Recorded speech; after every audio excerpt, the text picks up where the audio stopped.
Coming off its first conference win of the season, the Albright Lions look to carry that momentum into Saturday as it hosted Kings College at Shirk Stadium. The Lions did exactly that as they won their second straight game with a thrilling double overtime victory over the Monarchs. After spotting Kings an early 2-0 lead, Albright got on the board when Pat Wise found Dan Grillo from 10 yards out late in the second quarter.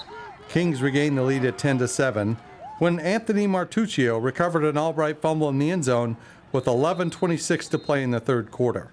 Albright had the score at 10-10 when junior Daniel Sobolewski connected on a school record 52-yard field goal with 2:38 left in the third. The Lions went ahead 17-10 in the fourth quarter when Wise connected with Gerard Gaynor for a 15-yard touchdown pass. Kings would answer when quarterback Tyler Hartrant hit Dan Kempa for 53 yards and a touchdown, which would force overtime. In the overtime, Albright had the ball first and scored on a 5-yard run by Chris Dawson. The Monarchs scored on their first possession to send the game into a second overtime, but the Lions defense came up big on King's next drive by stopping the Monarchs on fourth down. Dawson then turned a hero as he scampered 23 yards for a touchdown on the Lions' second play of the second overtime, giving Albright a 30-24 victory. Albright will return to Middle Atlantic Conference action on Saturday, November 1st, when it visits Wilkes. I'm just so proud of these guys and this football team, and not just today. I mean, today we had to fight through adversity. We had to fight through our own mistakes. We turned the ball over twice. I mean, we let their defense scored on a safety. Their defense scored on a touchdown because of turnovers, and we probably never should have been in that situation. But once we got to overtime and really into that fourth quarter, the defense protected us on the turnover and forced us to go to overtime. Created that as a possibility for us. And then, hey, you look at the overtime period, and offensively we scored a touchdown. Defensively, we gave one up. We go to the second overtime, and then our defense stepped up and won on fourth down, and we get an opportunity, and we punch it in 2 running plays. And so I'm just proud of how we finished. And today is an example of nobody ever remembers how you started. Nobody ever remembers what happened at the beginning of the season or what horse got out of the gate first. The only thing that counts is how you finish at the end. And today's an example of that. The only stat that matters is did you win or lose. And while we may have lost a lot of situations today, offense, defense, and special teams, in the end, we got it done when it counts. And I was talking to the team about this.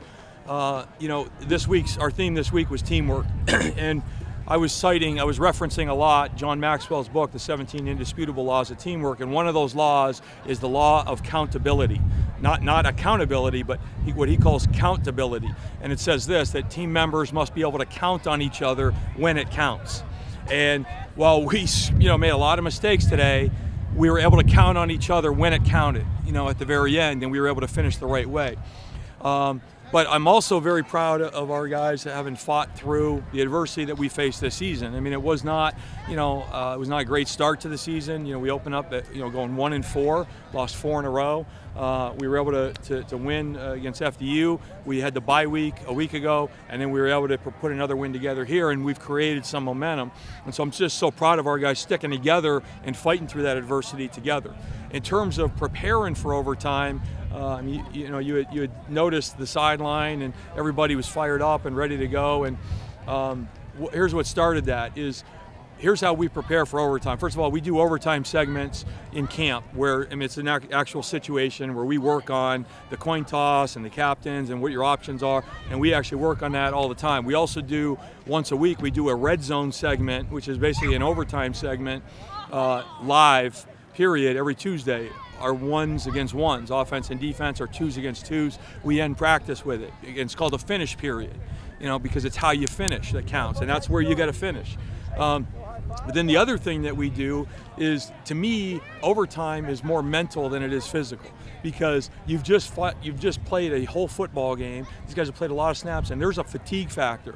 And you've got to dig down and find your mental toughness in that situation, because usually what happens is the team that wants it more finds a way to get it done in overtime. And so, because I believe that, we stretch and run every Monday, and we do it over here on the grass, which is not an ideal surface. I do that on purpose, and we stretch and we run. We form run. We teach our guys how to run properly, and it's like half speed, 3/4 speed, and we'll do 20 of them across the field, 53 1/3 yards.